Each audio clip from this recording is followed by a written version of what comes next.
Hi everyone, welcome back to Mind Creative Academy. फिर से आप सबका स्वागत है एक नई वीडियो में। इस वीडियो में हम बात करने वाले हैं बिहार बोर्ड की जो पोएट्री सेक्शन है। पोएट्री सेक्शन के जितने भी चैप्टर्स हैं उनके कवि और उनके साथ साथ मैंने लिया है कवि की जो टाइप है और कविता की जो टाइप है, ये सब मैंने ना इस चैप्टर में बताने की कोशिश की है। इसलिए आप लोग अगर इस वीडियो को सही से देख लें तो आप लोग एक भी मिस नहीं होगा क्वेश्चन। जो इसकी टाइप क्या है पोएम की, ये अक्सर पूछ दिए जाते हैं कि कौन सा पोएम किस प्रकार के हैं। जैसे कि मैंने प्रोज सेक्शन में बताया था उसी तरीके से पोइट्री सेक्शन में भी पूछी जा सकती है। इसलिए आप लोग इस वीडियो को आराम से पढ़ लें और अगर याद नहीं रहता है तो आप लोग एक टेक्स्ट बुक में नोट कर लें इसको, क्योंकि ये बहुत काम आएगा आपको। बस छोटा सा वीडियो है जिसमें आप लोगों को 3-4 नंबर आराम से मिल जाएंगे। इसलिए इस वीडियो को पूरा देख लें और देखने के साथ साथ आप एक कॉपी कलम ले करके इसको नोट करके रख लें ताकि आपको जल्दी याद हो सके। चलिए हम लेके चलते हैं पहले चैप्टर जो पोइट्री सेक्शन का है, रेनबो का। ये पहला चैप्टर है आपका sweetest love I do not go. Sweetest love I do not go जो लिखा है, इनके इस चैप्टर के जो लेखक है इस कविता के, ये कविता के लेखक है जॉन डॉन। और जॉन डॉन किस प्रकार के कवि थे? ये थे मेटाफिजिकल।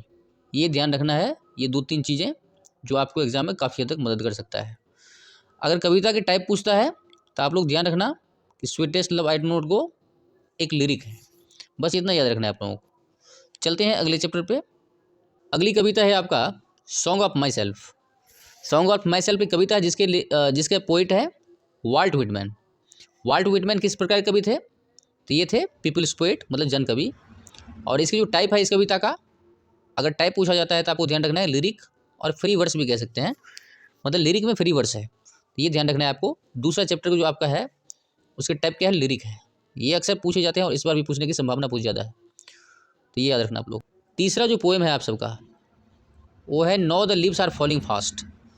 ये जो no the leaves are falling fast है, ये कविता के अगर प्रकार पूछा जाता है तो आप लोग ध्यान रखिएगा, ये कविता जो है सो लिरिक है और ये लिखे गए हैं किसके द्वारा? W.H. ऑर्डन के द्वारा। और W.H. ऑर्डन किस प्रकार के कवि थे? ये थे मॉडर्निस्ट, आधुनिक कवि थे और इन्हें मिला था पुलिट्जर प्राइज़। ये प्राइज़ भी कभी कभी पूछ दिए जाते हैं। ये पुलिट्जर प्राइज़ जो मिला था इनको 1948 में, वो मिला था द एज ऑफ एंग्जाइटी के लिए। ये कलेक्शन है जिसके लिए इन्हें पुलिट्जर प्राइज़ मिला था। तो अगर पूछा जाए कि W.H. ऑर्डन को कौन सा प्राइज़ मिला था तो आप लोग बता दीजिएगा पुलिट्जर प्राइज़। ऑप्शन होगा ऐसा दिया रहा है कब मिला? तो 1948। किसके लिए मिला? तो द एज ऑफ एंग्जाइटी के लिए। ये चीज़ ध्यान रखना है आप लोगों को। 2-3 ऑब्जेक्ट इससे निकल के आता है। अगर टाइप पूछा जाता है कि no the leaves are falling fast की टाइप क्या है, तो आप लोग ध्यान रखिएगा कि इसकी जो टाइप है वो लिरिक है। तो ये हो गया तीसरा का। चलते नेक्स्ट पे। अगला है 4th नंबर का पोएम जिसका नाम है ode to autumn. Ode to autumn एक कविता है जिसका पोएट है जॉन किट्स। जॉन किट्स है और जॉन किट्स थे एक रोमांटिक पोएट, जो इसे भी आप लोगों को याद रखनी है, क्योंकि ऐसा पूछ दिया जाता है कि कौन से कवि किस प्रकार के थे। तो आपको कवि जो उसके टाइप थे, जो काम करते थे, उसके बेस पे आप सेलेक्ट करने हैं।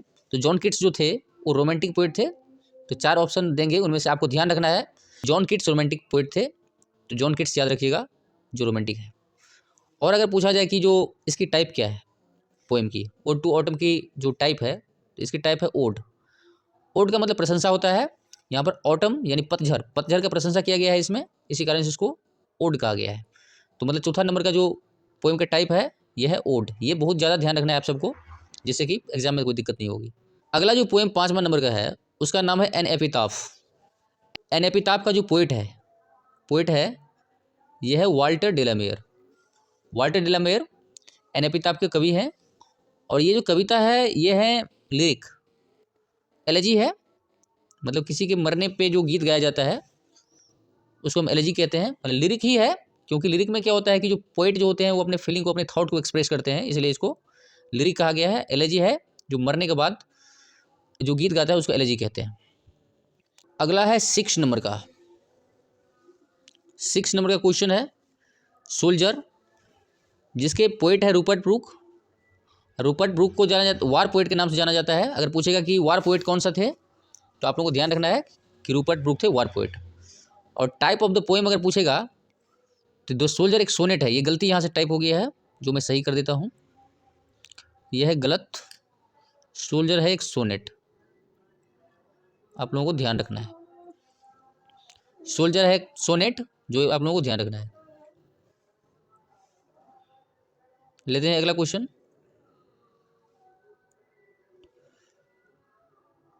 अगला जो चैप्टर है आपका लिखा है Macavity the mystery cat. Macavity mystery cat का जो पोइट है उसका नाम है टी.एस. एलियट। टी.एस. एलियट को जो प्राइज़ मिला था वो मिला था नोबेल प्राइज़ इन 1948, मतलब 1948 में इनको नोबेल प्राइज़ मिला था। और ये जो कविता के टाइप है मैकेविटी द मिस्ट्री कैट, ये है लाइट वर्स या फिर ह्यूमरस पोएम भी कह सकते हैं आप इसको। लाइट वर्स या फिर ह्यूमरस पोएम, एक ही बात हुआ। तो ये आप लोगों को ध्यान रखना है। लेते हैं अगला कविता।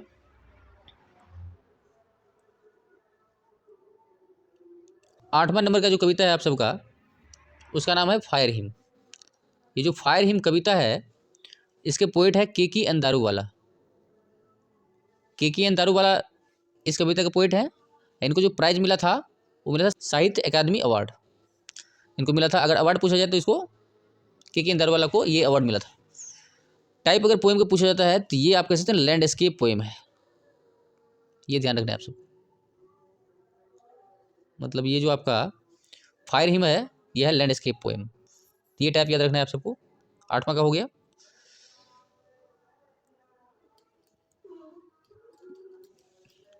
नौवां जो पोएम है उसका नाम है स्नेक।